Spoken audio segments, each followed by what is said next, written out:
Alright guys, what's up everybody? I'm not usually on board to do a review right away, but in this case I just had to. Oh my goodness.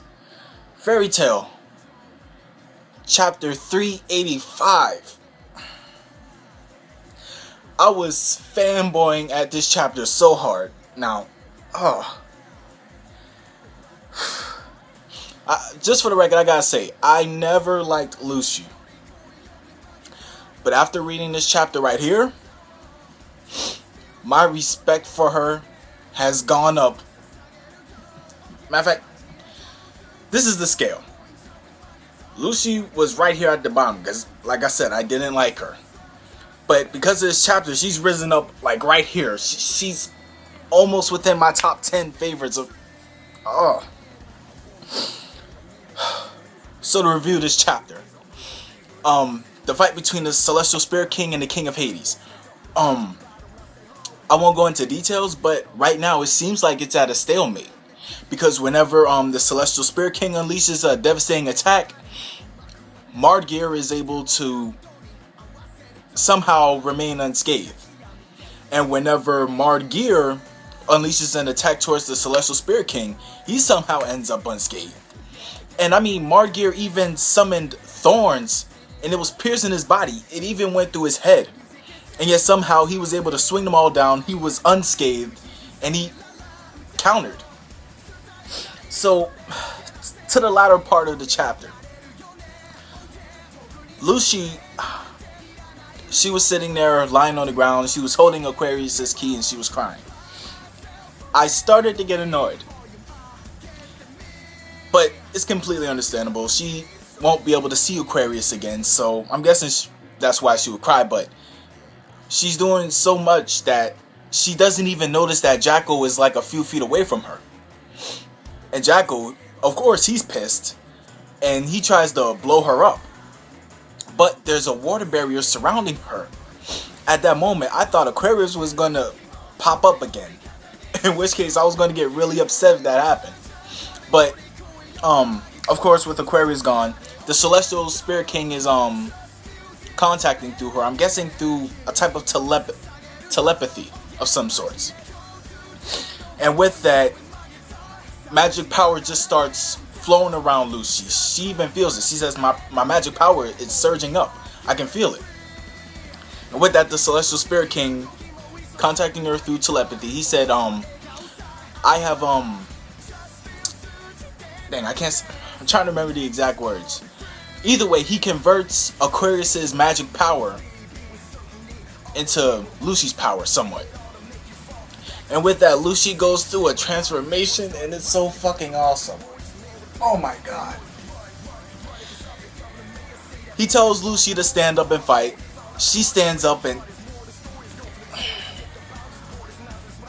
Oh my goodness. This is the moment that I was waiting for so long. I was waiting for Lucy to get some type of power up. For her to do... For her to get into action with her own two hands and just completely dominate somebody. And it seems like right now she's about to handle Jackal's ass so badly. Pretty much the end of this chapter, Lucy is able to use Metodia by herself. Before, she needed the help of Gemini. Because she didn't have enough magic power capable of sustaining that type of magic. But now she's able to do this by herself. And she uses it she uses it on Jackal, and Jackal is pretty much like he's flying.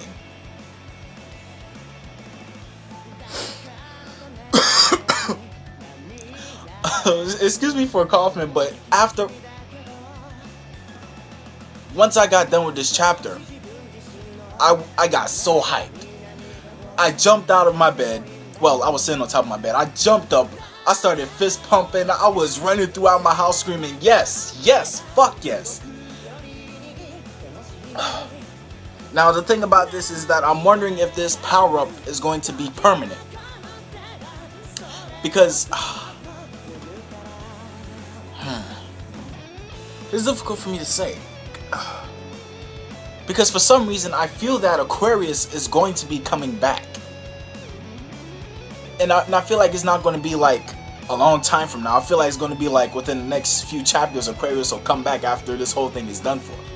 But for some reason, the feel I got from this chapter, I feel like it's so hard to explain. And so I can't even rack up my thoughts together. I just got so hyped from this chapter. It's crazy. So, my God, I'm gonna have to end this chapter review right here. Tell me what you guys thought about this chapter. For me, it was so fucking amazing. Like last week, I said that out of a scale from 1 to 10, I would rate it 100. I rate this chapter 1,000 out of 10. It doesn't make sense, but that's just how much these last 2 chapters have impressed me.